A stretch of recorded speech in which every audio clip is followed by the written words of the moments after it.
A blessed Saturday to all of you. My dear friends, I am MM Bogarin and welcome to Pathways of Hope. Today's Gospel reading is from Mark 6 verses 30 to 34. The Gospel reading today is rather short and uneventful. It pales in comparison to the fast-paced events of Mark 6, and yet it establishes many good points to lay down a good foundation for the miracle that will take place soon after. It starts with the disciples reporting to Jesus all that they had done.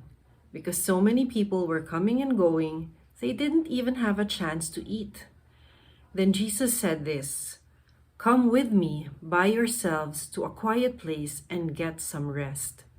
It's such a simple statement and yet it packs such deeper thought. Come with me. Jesus wants us to spend some time with him. He wants to have a personal relationship with all of us. By yourselves, Jesus wants to spend some alone time with us, not while we're working or not while we're doing chores or doing something else. Just you and Jesus. He longs to spend alone time with you. To a quiet place. Now this is very important. We live in a busy world and there's just so much noise. Jesus reminds us today that we need to be in a quiet place in order to encounter him. And the best place to do this is in the Blessed Sacrament. Saint Maximilian Kolbe said, "God dwells in our midst in the Blessed Sacrament of the altar." How Jesus delights to spend some quiet time with us in the Blessed Sacrament. And lastly, get some rest. We are now in alert level 1 and our activities have reached pre-pandemic levels. So Jesus reminds us again, get some rest. He knows that even his busy disciples needed to rest and recharge because he knows that the value of rest and recharge will prepare them for greater missions ahead.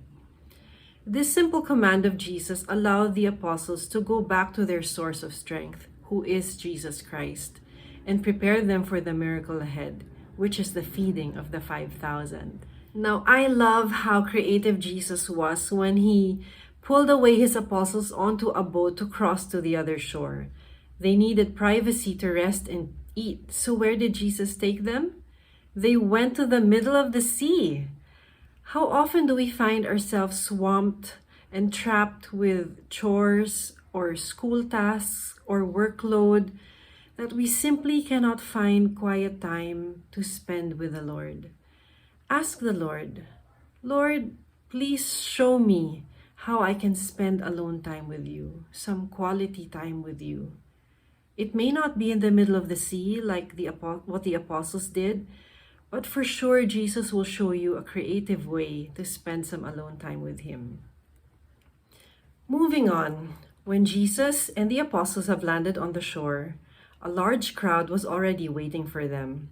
Jesus had pity on them, for they were like sheep without a shepherd. So he began to teach them many things. This supports what Jesus said in John 10 verse 14. "I am the good shepherd. I know my sheep, and my sheep know me." The crowd didn't hesitate to outrun Jesus to the shore. They knew who Jesus was, and they longed to be with him. Have you run to Jesus lately and surrendered your concerns to him? Have you spent some quality time with our Good Shepherd? Go ahead, run to Jesus. He longs to spend some alone time and some quiet time with you. He knows your inner thoughts, your dreams and desires. He is our Good Shepherd who will guide us and will lay down his life for us. If you have been blessed by this reflection, please like, follow, and share Pathways of Hope. Again, this is MM Bogarin, and have a blessed Saturday.